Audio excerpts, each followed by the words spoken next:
Ladies and gentlemen, welcome to episode 1 of Chasing Edges. I'm really excited to be here with you. I'm one of your hosts, Mike Rotolo, alongside my other two hosts, Cole Bardreau and Nate Van Cowenberg. Really excited to be here for episode 1 with you guys. This has been something we've been talking about for a while and finally came to fruition. So without further ado, I'm sure everybody's wondering, Chasing Edges, what does that mean? What is this podcast going to be about? I'm going to send this over to my host, Cole Bardreau, for that. He's going to dive into that a little bit and what Chasing Edges is. So, Cole, if you want to take it away here and let the people know. Yeah, so I think that this journey of chasing edges and getting to where we are today really started a couple years ago. For everyone, obviously, I'm a professional hockey player. That's kind of what I bring to the table. And at this point, I had spent 4 or 5 years in the minors, and my game really wasn't progressing like I wanted it to. I kind of came to a crossroads. I wasn't putting myself in a position to, fulfill that childhood dream of playing in the NHL. And I was lost. I didn't know what to do. From one standpoint, I felt like I was putting in all the work. I've always prided myself on being the hardest worker off the ice, on the ice, in the gym, wherever it is. And it just didn't seem to be enough. So I really kind of started going on this exploration to find different ways to get better. I think this is probably good time too to say that I at this point I really started getting into reading again. I'd never been a big reader. For anyone that knew me, I probably had read, one book a year, if that, leading up to this, and then I kind of just started reading every day and going crazy. But from that point on, I started this trial and error period where, I would take any suggestion from anyone and kind of just looking for areas to feel better. You hear that phrase. I'm not sure who started it. Someone might be able to chime in, but that look good, feel good, play good. And I do think that there's, a lot of truth to that in sports and in everyday life. So I really did try to find anything I could to, feel better. And this sent me down some super quirky paths that we'll talk about later, such as, taping my mouth shut or doing cold water therapy. But then it was, easy things too, like exploring nutrition and training. And, we got Nate on here who's going to help with that stuff too. But basically, at the end of the day, I think chasing edges is just exploring anything and anything and everything that can give you a competitive edge or make you feel better mentally and physically. So I think obviously we're going to get a little deeper into that, but that's kind of it in a nutshell. Yep. Now, you talk about the 1%. I want to send it to Nader here because a lot of people chase that 1%, but I want Nate to talk a little bit more about it and maybe the other 99%. Yeah, so in my field as a strength conditioning coach, and I have few other professional hats I wear as well. Our goal is obviously to make people their very best, regardless of what that is. That might be, achieving their goal as an athlete like Cole and like Mike before he retired as a hockey player. It might, mean that someone wants to, reach a certain body composition or weight or whatever the case may be. And it's all about reaching goals. And really most of the people that I work with as a strength coach are, we're focusing on the foundation, which we'll also talk a little bit about today.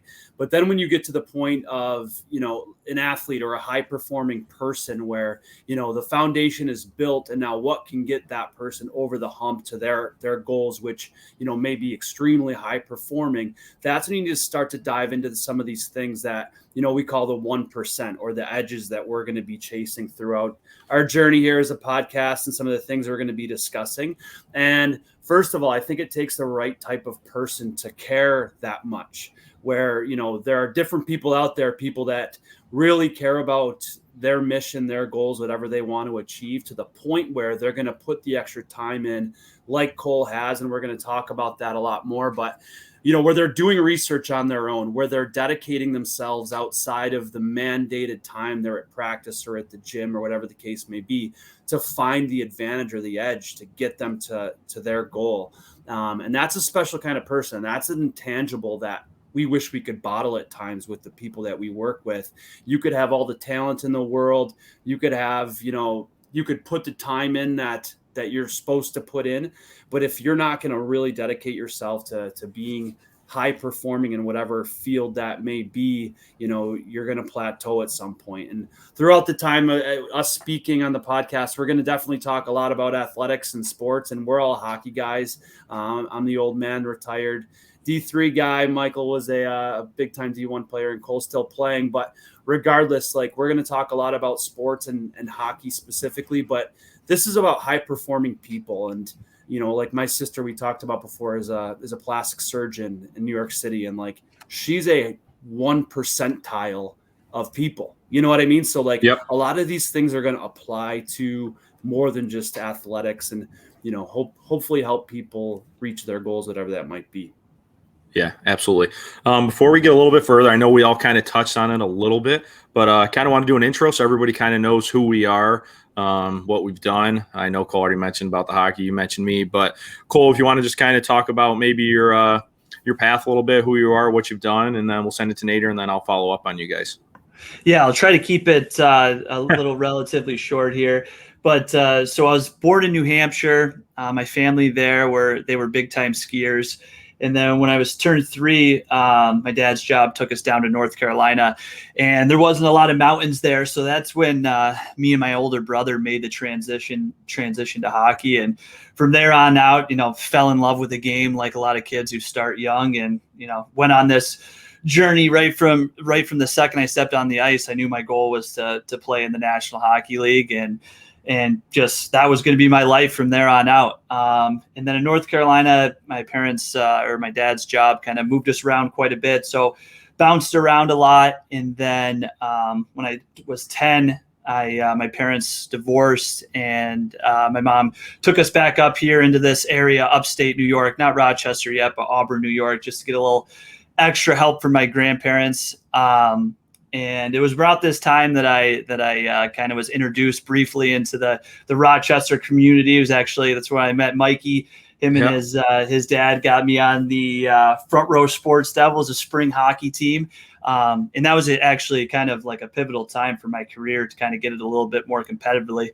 And as I'm talking about that, it's definitely a good shout out to Mikey and his family. They're probably some of the best people you'll ever meet in your life. And I'm forever indebted for all they've done to kind of help me along, not only in hockey, but everything else. Like I said, can't say enough about them, how wonderful they are.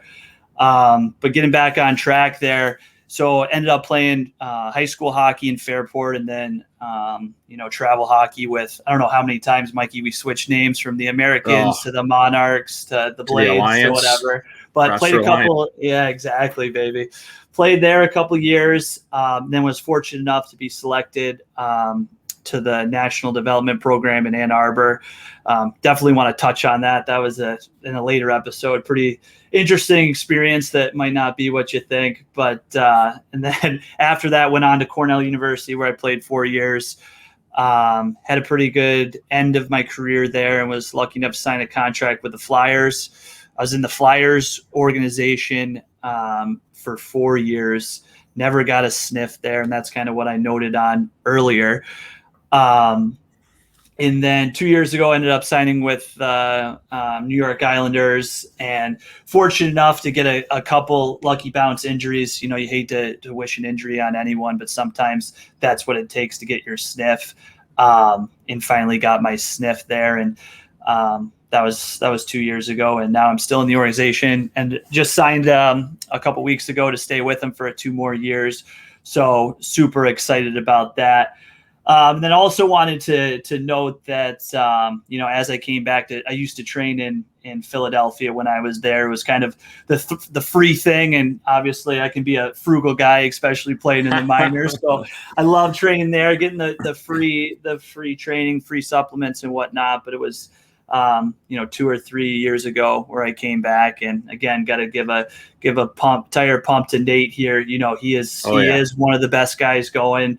I rely on him huge, lean on him too much for some things. Sometimes I'm sure he gets sick of me at times, but as you'll see, as this podcast kind of goes along, is I'm a super impulsive guy. Like I said, when someone tells me something's going to, make me better, I dive head first and don't really look back. And Nate has been a great resource for me to kind of, bounce things off of and tell me if I'm wasting my time or it's something that I should continue to go down the path. So with that, I think that's kind of a good little transition to throw it over to Nate. I mean, we should just call it a day after that. That intro was incredible. Man, good luck, Paul. He's been practicing. I've been practicing. He's been in his mirror going over that for weeks. No, and I appreciate the shout out, Cole, and you didn't have to. Yeah, same. Working with guys like you, Cole, where you care it that much, where you even ask about extra things, makes my job worthwhile. So, it's been great to see you go from, high school little puke when I used to train you and Mikey back in the day before we even had our own facility, to being one of the best pros out there and an actual true professional.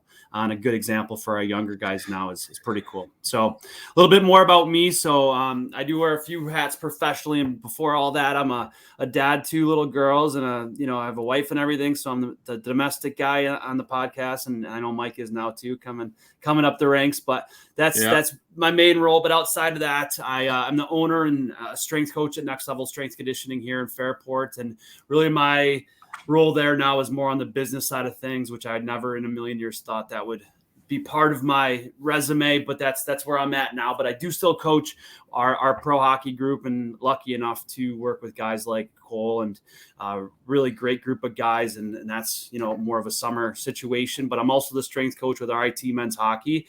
So I was able to work with Mike when he was a little bit younger for a couple of years, but then got to work with him again as he was a D1 athlete. So very fortunate to be in that position. I look at all the things that I do professionally, and I truly look forward to going there every single day as I do with all my positions. But that's almost a selfish position for me because, when I tell my wife I'm going on the road or whatever the case may be, it's not even something that I need to do. I just love it. I love still being part of the team and love the boys. So that's another thing that I'm still doing. And I'm also the strength conditioning coordinator and a PE teacher at the Victor School District. So I'm still working in the public school system. And again, people are like, how are you still doing that? How are you doing it all? And it's because I love it. I really enjoy going every single day and feel like I'm impacting kids. And, at the end of the day, that's what my true mission really is. So that's what I'm doing now. And I really am beyond grateful that you guys invited me to be part of this because, I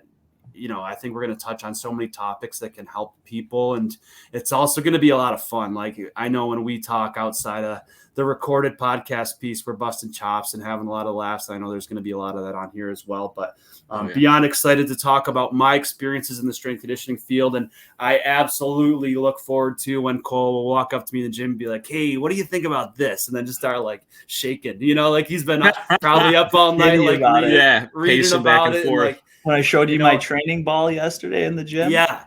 And honestly, so I'm an admitted generalist where most of the people that I work with, it's more about building the basement and the foundation of, their goals and their benefits. And only a small percentage of guys are at Cole's level where they're really looking for that 1%. And a lot of times, like, he'll bring something to me that I'll have done a lot of research on or heard about in the past, and I'll be able to give him a straight shot opinion, whether it's something that is a ton of validity behind it or, that probably something you don't want to dive too deep into. But there are a lot of times too, where he'll come to me and I'll be like, you know what, man, I've really not heard much about this. Like, let me go dive in, where he forces me to go do a little bit more research and bring myself to speed on some things. Some of it I've realized is garbage. Some of it has a ton of validity. And it's something I'm like, wow, thanks for bringing this to my attention. So I'm pumped to be here, guys. I appreciate the invite. I mean, I was really pumped to be here until those 2 intros, and now I got to follow that up as the old washed-up retired hockey player. But for those that don't know me, my name's Mike Rotolo. Born and raised in Rochester, New York, Greece to be specific. I played hockey my entire life, probably played at every single Rochester-based youth program, whether it was Monroe County, Rochester Youth, Parrington, Monarchs Alliance, so on. I've known both of these guys for a long time. Obviously, me and Cole go way, way back to when we were kids, and Nader since I was in my teens now. And 2 of the better guys I've ever met in my life, and couldn't be happier to call them my friends.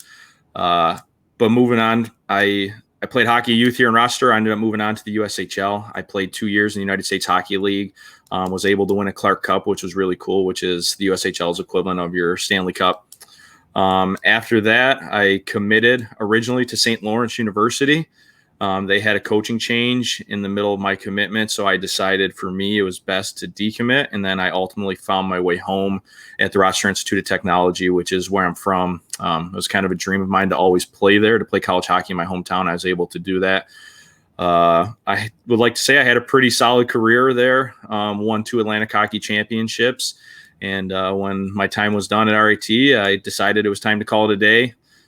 Because I'd been with my girlfriend at the time for a while, and she's now my wife. We've been married for 2 years, and we have a little girl on the way. So I'm in the working field now, married, baby daughter coming in a couple months here. So I'm ready for life. And my reason for wanting to do this podcast is to touch on, my past experiences of different things that I used to do when I played to now things that I do in my normal life day to day, whether it's to help me with weight loss, different things like that. There's always edges that I still chase, and my daughter will be the newest edge that I'll chase in a couple months, but excited to be here with you boys. And I think this is going to be an awesome ride, and I can't wait for everybody to jump on board with us.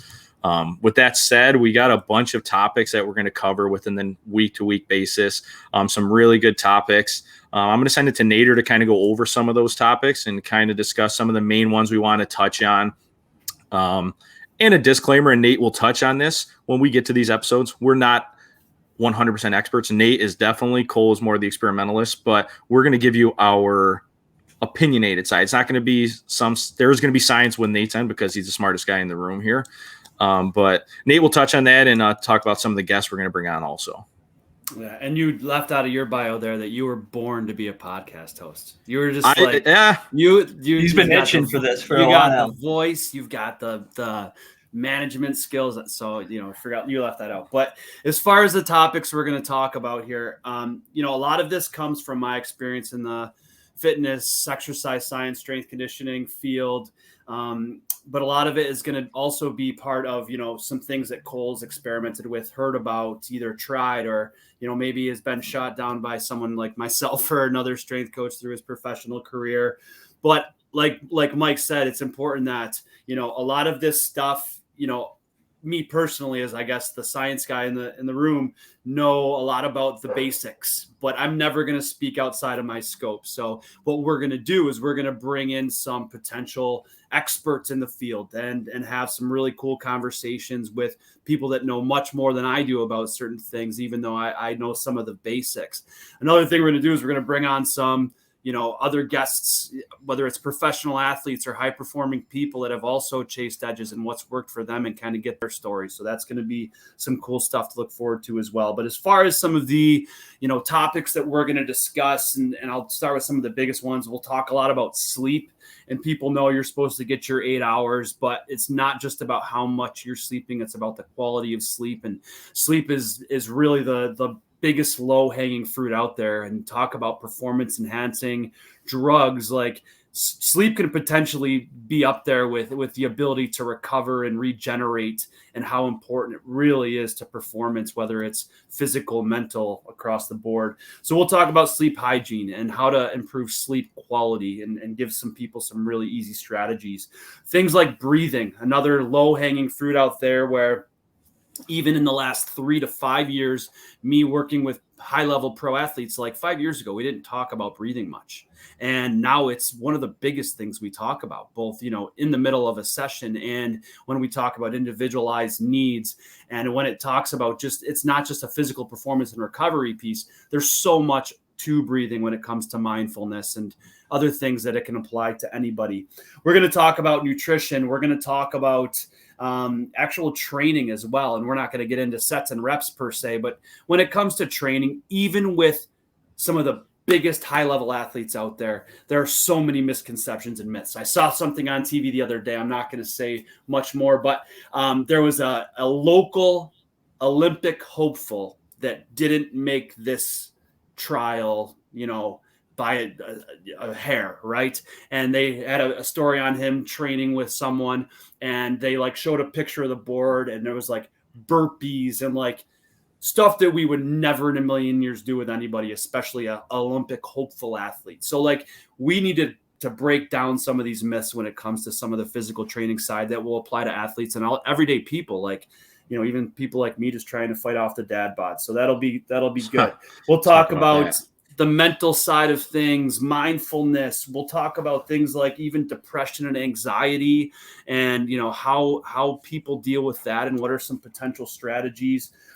We've even talked a bit about things like cannabis and, psilocybin, and I'm not saying that we're the people that are sitting here using that or promoting it, but that's out there. And there are people now that it's legal in some areas that are potentially recommending and using these things for, anxiety and depression and things like that. So that's going to be things that are outside of our scope, but potentially bring some people on that can speak more to that. And, again, these are things that are out there. And our goal is to provide information to let people make their own educated decisions, to chase their own edges and have some fun in the process doing it. I'm sure I left out a ton. The list we have is super long and exciting, but those are some of the big ones. Yeah. I think you hit the nail on the head there with everything you said, but just to kind of piggyback off that too, he touched on it briefly, but there's just so much information out there right now. And for someone that, wants to gather that information and use it in a productive way, it can be super overwhelming and stressful. And I think that's something here on this show that's a huge focus, is that we want to be able to have, conversations that go many directions. But at the end of the day, we're kind of sifting through the nonsense of, I'll go off on my tangent probably on a later show about social media, but kind of sift through all that and, help people not waste their time. And, sometimes it's going to be, feel experimental based, like me, like I said, I don't really have any merit when I dive into anything, but if it's, tricking my mind into thinking that it works, then I'm going to roll with it. And maybe you should too. But then we're also going to have guys, obviously Nate with the strength and conditioning and nutrition background there, could be more of an expert, but then at the same time, we're going to bring on guests that are, more informed in that specific field and be able to back it up with science and whatnot. So I think that that's the biggest thing. And again, I also want to have conversations. I know that, I was talking to Mike before, but, I want to have open conversations especially with experts. So, is my cereal addiction that I've had for the past 7 years really killing my career here? Or is that in my head and it's something that I can get away with? Or for instance, should I have maybe 2 beers a day instead of waiting the whole week and crushing all 14 on Saturday night, So I want to have fun conversations like that. I think that, that is I hope I'm not the only one that kind of has those thoughts going through there and their minds constantly about, is this inhibiting my progress? Is this holding me back, or is this something I can get away from? So again, kind of just went off on a tangent here, but and also the potential anxiety of like always worrying about that stuff. And that's something huge for myself. And I'm sure, I me too. It's a big thing. So kind of anything to kind of, relax that anxiety and get you through. Those are big topics. We want to be super open here as a show, super authentic about what we're going through, because, we know that a lot of people are going through the same things. And at the end of the day, we want to help others, but also kind of help ourselves. Like Nate said, we're always coming out with new things, and hopefully by having open discussion and these different hosts that we'll be able to expand our horizons.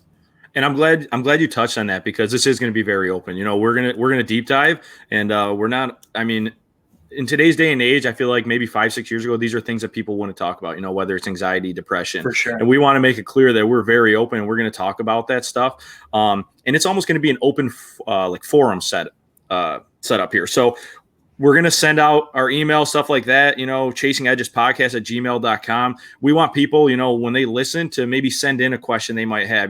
Have you guys ever experimented with this? Have you ever done that?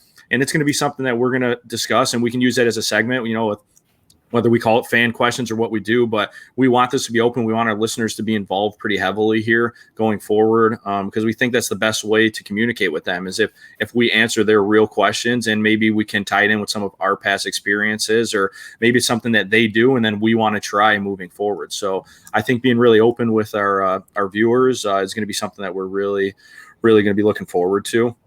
We're also going to be kind of doing some segments.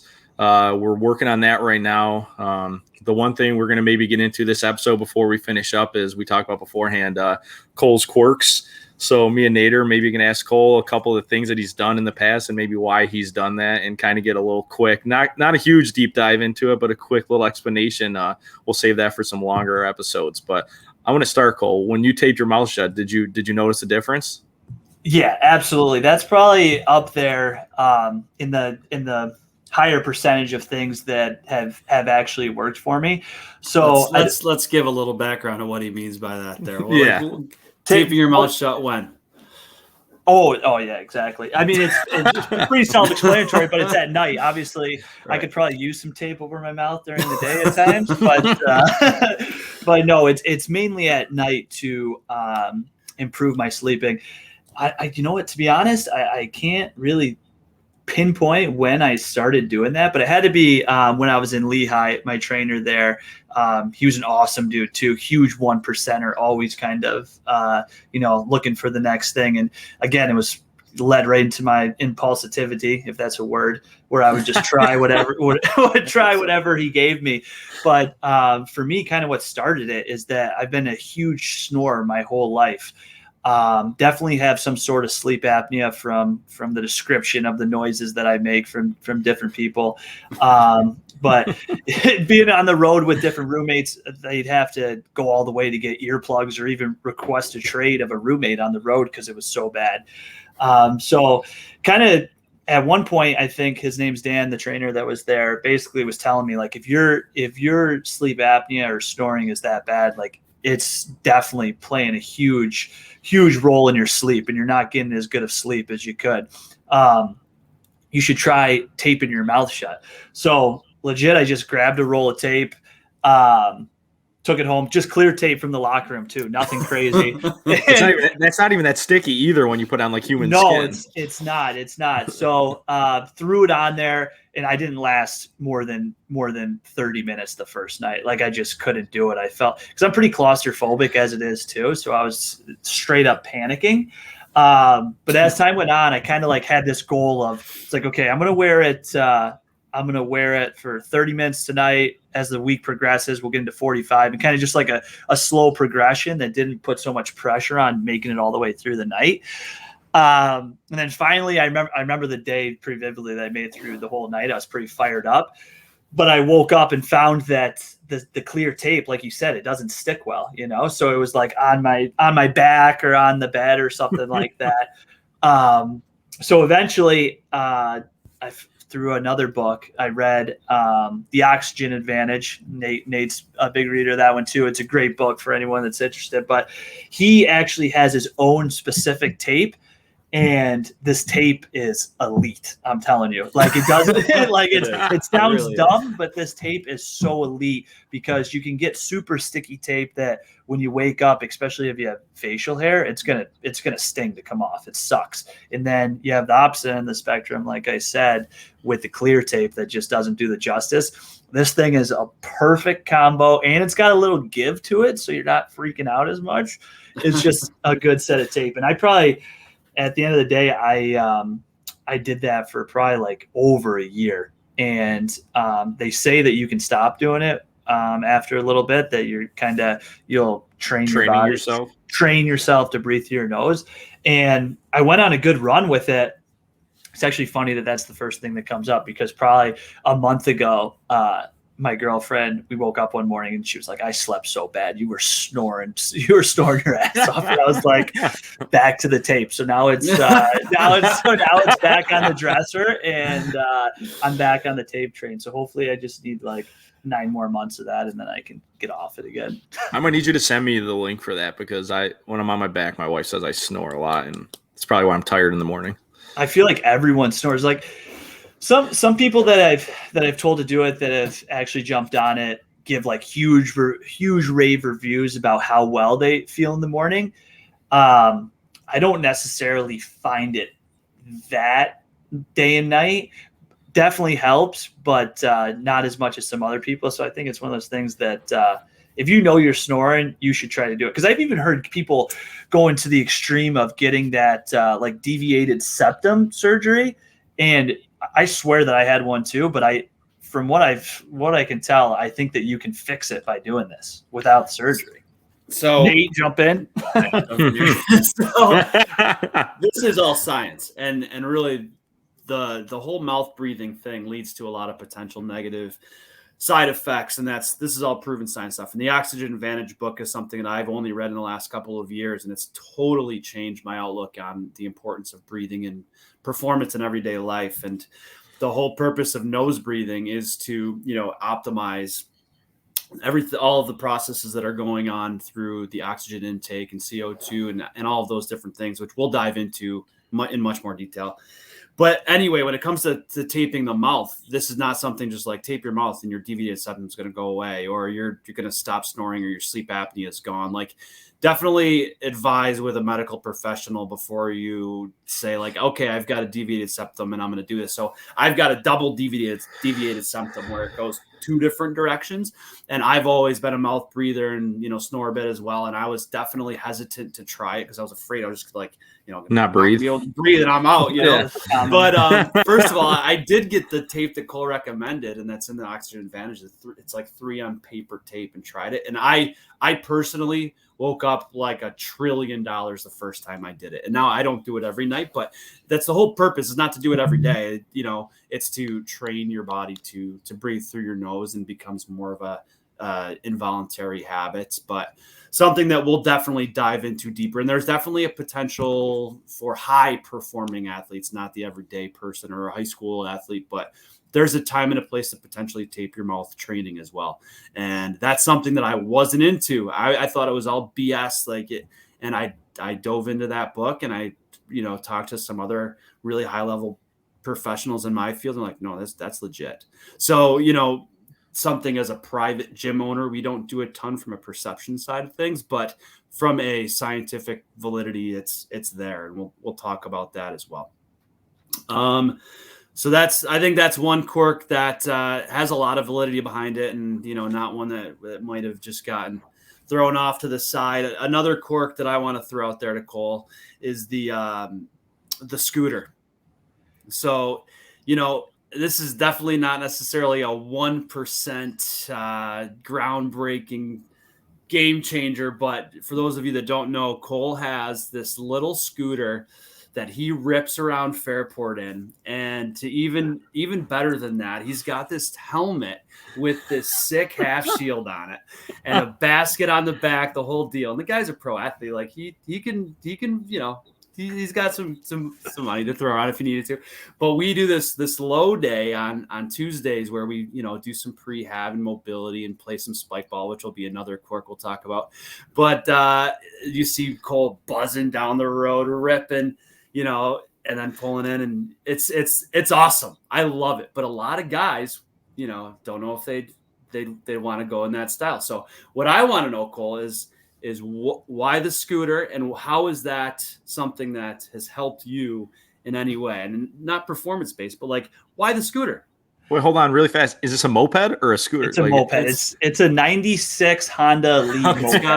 It's got a lawnmower engine in it. It's lawnmower. Dude, I'm telling you, I don't know how I haven't got a complaint from my neighbors yet, because 7:15 workout, I'm probably getting out of here a little bit before 7, and it's just wah. It is so loud. What's the why behind the moped? The why behind the moped, I guess, I just wanted to kind of bring it out of retirement. I had it at school. I really liked it. I've always kind of liked motorsports. I rode a little bit of dirt bikes back in the day when I was in North Carolina. Really always enjoyed it. And I guess kind of the why is I find it a little therapeutic. Like I used to, especially when I first brought it out of retirement out of the garage, maybe like 2 or 3 years ago, I used to love, as corny as it sounds, I used to just love taking it out. And I mean, it's like we said with the noise, it's only as peaceful as it gets with how loud it is. But I love taking, late night rides around the neighborhood. For me, the fact that it's so old and beaten up and it only goes 43 miles an hour is pretty good, because if I had a real motorcycle, I'd probably kill myself with how fast I'd go. But that helps me out quite a bit. And yeah, that's the biggest thing is honestly, I just kind of, you lose the mental chatter that's going on in your head when you're riding. I guess you're kind of in the zone and enjoying things. And for me, I got my mental chatter is through the roof, probably more than anyone I've ever met. And so anything that I can do to kind of turn that off for a little bit, it's been big for me. Do you wear a visor while you ride it? That's funny story too. Yeah. So definitely like hockey visor. Like we talk about the frugal way, I hate that's also a nice thing about the moped is that when I go to fill up, it takes less than a gallon. So it's like $1.88 or something for the week.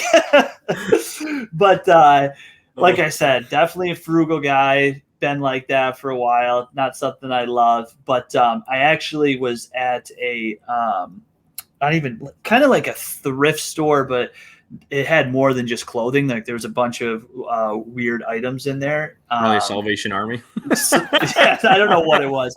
It was in Ithaca, and I was wearing my hockey helmet. I'd been wearing that at school or whatever, and I would always get pulled. I'd always get pulled over by the police. They'd be like, "You can't wear that thing," So, anyways, I pulled in there with my scooter, and they had that helmet in there, and I was like, "This is sick." But it was like I forgot how much he was asking for it, like $50 or something like that. And so I was like, "Yo, will you trade me for my hockey helmet?" And the guy and the guy did it. And so that's how I came about. But it is a pretty hilarious helmet, because usually like with the flip shield ones, you have the plastic chin guard, and this one's just straight visor almost. It's like those masks, like the COVID masks that people wear, mask. Like the big plastic mask that people were wearing at the start of COVID. Exactly. One of my favorite things about Cole is that he rips that thing around. It's unreal. Yeah. I got a couple of videos too. And, we'll talk more in different episodes. I think this could literally be its own episode as your compete level, Cole. Like easily the most competitive human I've ever met. Oh, and yeah. You look at whether we're doing 10-yard sprints and he needs to be on the podium, or, we are – playing spike ball on our low day, or even for a warm up or whatever the case may be. And he is just it's dangerous. He's sacrificing his body. And you look at things like MJ's Last Dance thing, and how he used to trick himself into being overly competitive to gain an edge. And I want to know more about, is that just natural for you, or is that something that you actually intentionally talk yourself into? And I think that can be its own kind of episode down the road. But yeah, we played some spike ball the other day on our low day, and Cole wasn't a big fan of how it turned out. He didn't get the ring, and admittedly so, he's the best spike ball guy out there. Thank you. He didn't walk around with the belt. He didn't walk around with the belt, and he got on his scooter and he got to 44. He got to 44. He was buzzing out of there. I texted him, Nader. I texted him. I go, not a shot in hell my co-host is losing in spike ball ever again. And he was like, partner wasn't that great today. I got a lot of excuses. So we'll talk about teamwork, and we'll talk about other stuff too, and team game. But no, boys. I think we'll definitely dive more into Cole's quirks, and some of them are funny, some of them are super valid, some of them, again, I give this dude credit that he's even looking for him, and we'll talk more about that. Yeah. With all that, boys, this has been an unreal episode, kind of our first, our intro episode, kind of introduce ourselves, the podcast, to everybody that's going to be listening. I think the goal going forward is we're going to kind of keep it around an hour. Obviously, being an intro episode, we're going to do a little bit shorter today. So I just wanted to thank you guys. Episode 1 is officially in the books now. Welcome. We've done it. Good stuff. Yeah, that was fun. we're here. For everybody out there, please follow, like, subscribe. You can follow us on Twitter at Chasing Edges Pod. You can follow us on Instagram at Chasing Edges Podcast. And then for any of the viewers out there listening that want to send in some questions and that stuff, you can send that to our Gmail, which is chasingedgespodcast@gmail.com. On behalf of Nader and Cole, thank you guys for listening. We're excited to bring you guys this on a week-to-week basis. Thanks, boys.